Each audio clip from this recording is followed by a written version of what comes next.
Have you ever looked at your bank account and thought, where the heck did all my money go? Yeah, I've been there.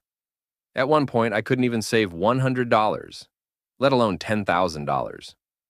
Fast forward a couple of years. I'm not a millionaire yet, but I did manage to save my first $10,000. And that one decision completely changed how I view money and life. But let me be real with you. I didn't win the lottery. I didn't land a six-figure job. And no, I didn't give up coffee or start making toothpaste out of baking soda. I just followed a handful of principles. Simple, powerful, and ridiculously effective. And in this video, I'm going to break down those exact steps. By the end, you won't just know how to save your first $10,000, you'll feel like you have to start today. So grab your notebook, because step 5, that one's going to hit differently. Let's dive in. Before I could start saving, I had to wake up. I realized I was financially asleep. $7 coffee runs, unused subscriptions, random Amazon packages showing up like Christmas, except I was gifting myself. Debt. So, I did what most people avoid. I tracked every single dollar I spent for 30 days. And let me tell you, it was brutal, but also life-changing.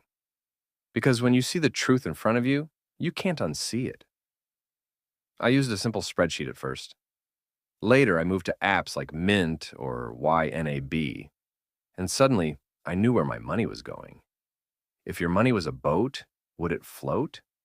Or are you sailing the Titanic without realizing it? Once I spotted the leaks, I could plug them.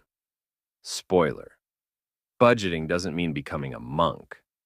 I didn't starve. I didn't isolate. I just followed the 50-30-20 rule.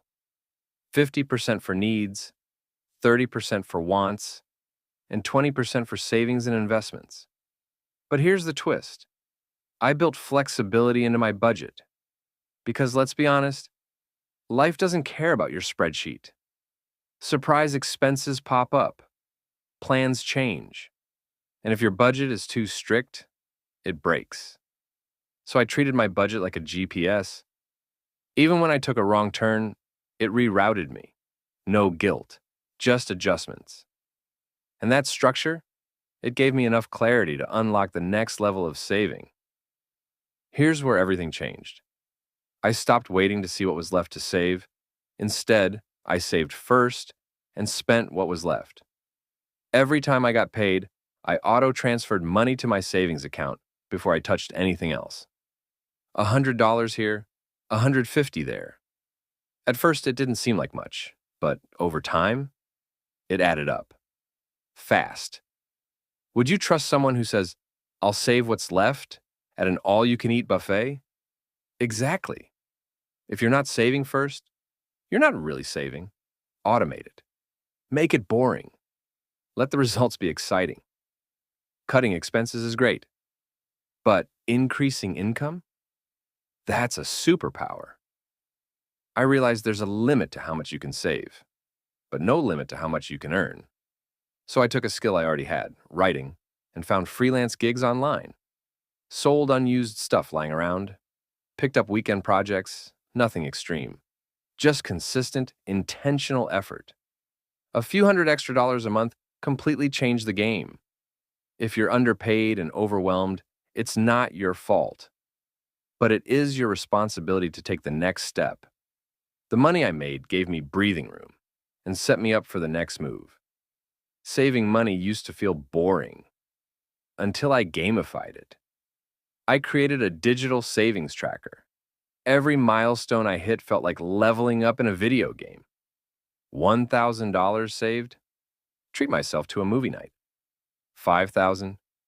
Weekend getaway. $10,000?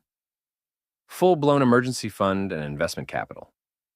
I stopped seeing savings as sacrifice and started seeing it as freedom. But here's the twist. 10,000 isn't the finish line. It's the starting line for something even bigger.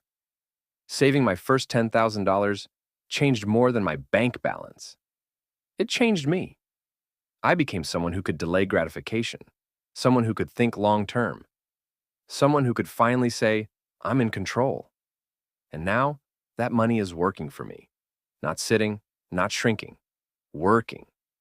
And if you're wondering, how do I make my savings grow even faster? You're going to love what's next. Click the video on your screen now, and I'll show you how the power of compounding can turn even $5 a day into long-term wealth. This is Dollar's Drift, where your wealthy future begins. Thank you for watching. If this video resonated with you, please like, share, and subscribe for more content. It's not about how much you make.